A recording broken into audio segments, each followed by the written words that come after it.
And to the extent that such arrangements exist, I'm not aware of them. And on to Minnesota, if I may ask you real quick, that's in the topic, in the headlines right now. There's new video of a man believed to be Alex Pretti, who's spitting, who's kicking out a taillight of a law enforcement vehicle. Does that change the perception of a potential DOJ investigation? Is there going to be a civil rights investigation into his death?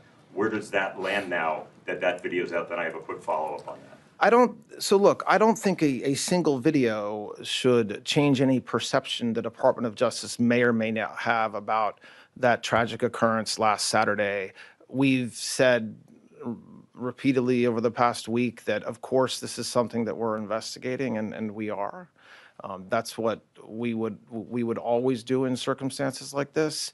And so there's an investigation that's ongoing, which I'm not going to talk about. But just look, the problem is an initial reaction to a particular video, one or another. You're talking about one that happened apparently some days ahead of last Saturday.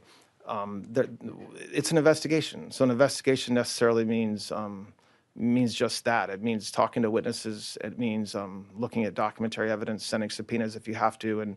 And the Department of Justice Civil Rights Division has the best experts in the world at this. They've been doing it for decades. And so I expect that investigation will proceed with those parameters in mind. Are you looking at a nexus of left-wing groups?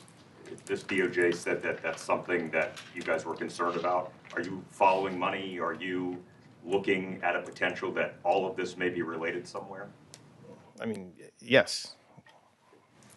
Thank you, Mr. Deputy Attorney General. You said in your remarks that you've withheld some documents because of ongoing investigation.